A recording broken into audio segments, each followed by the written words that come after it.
Assalamualaikum warahmatullahi wabarakatuh. Perkenalkan, nama saya Hazwin Zuzan Fajri dari absen 12, asal kelas 12 MIPA 5, serta asal sekolah dari SMA Negeri 4 Bandung. Di video kali ini, saya akan melakukan percobaan Ørsted yang memiliki tujuan utama yaitu untuk membuktikan konsep dasar hubungan antara arus listrik dan medan magnet pada kawat berarus listrik.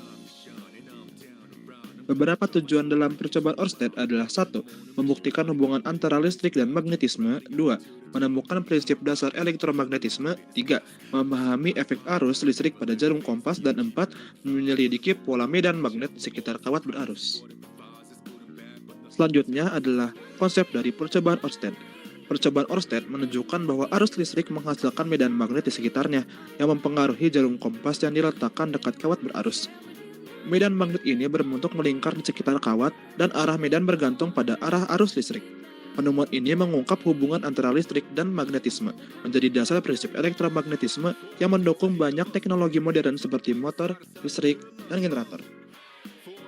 Berikutnya adalah sejarah dari percobaan Ørsted. Hans Christian Ørsted, seorang fisikawan Denmark, menemukan hubungan antara listrik dan magnetisme pada tahun 1820 ketika ia secara tidak sengaja menemukan bahwa jarum kompas menyimpang dari arah utara-selatan saat berada dekat dengan kawat yang dialiri arus listrik. Penemuan ini mengarah pada pemahaman bahwa arus listrik menghasilkan medan magnet di sekitarnya. Percobaan Ørsted menjadi dasar dari prinsip elektromagnetisme yang kemudian dikembangkan lebih lanjut oleh ilmuwan lain. Alat atau bahan yang kita perlukan dalam melakukan percobaan Ørsted adalah solatip, silet, gelas berisi air, gunting, kawat tembaga, baterai ukuran D, dan baterai ukuran double A. Langkah pengerjaannya yang pertama adalah kita tempelkan kawat tembaga di kutub positif dan negatif dari baterai D.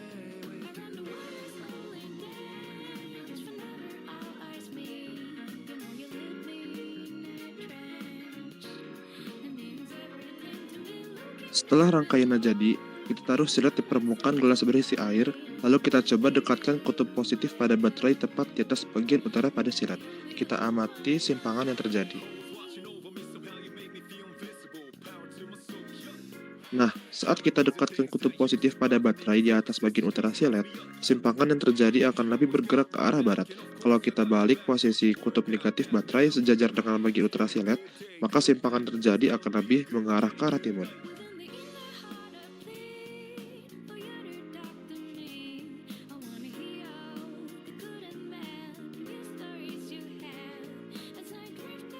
Kita lakukan hal yang sama untuk baterai berukuran double A. Letakkan kutub posisi baterai sejajar dengan bagian atas atau bagian utara pada silet. Kita amati simpangan apa yang terjadi. Nah, ketika kutub positif baterai sejajar dengan bagian utara silet, simpangannya akan mengarah ke arah barat. Kalau dibalik arahnya, pasti akan berbeda. Kita posisikan kutub negatif pada baterai sejajar dengan bagian utara pada silet. Ketika kutub negatif pada baterai sejajar dengan bagian utara pada silet, simpangan yang terjadi akan mengarah ke arah timur.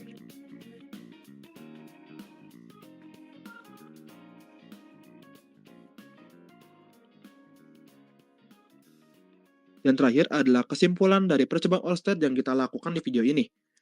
Percobaan ini menunjukkan bahwa arus listrik yang mengalir melalui kawat menghasilkan medan magnet di sekitarnya. Medan magnet tersebut cukup kuat untuk mempengaruhi silet di atas air, menyebabkan silet tersebut bergerak atau menyimpang dari posisi semula. Percobaan ini membuktikan hubungan antara listrik dan magnetisme, di mana arus listrik dapat menciptakan medan magnet yang dapat mempengaruhi objek magnetis di sekitarnya. Dengan demikian, percobaan sederhana ini mengilustrasikan konsep dasar dari elektromagnetisme yang ditemukan oleh Hans Christian Ørsted. Demikian dari video kali ini, dan melalui percobaan ini, saya lebih dapat memahami tentang hubungan antara arus listrik dan medan magnet pada kawat berarus listrik. Mohon maaf apabila ada kesalahan dalam video ini. Wassalamualaikum warahmatullahi wabarakatuh.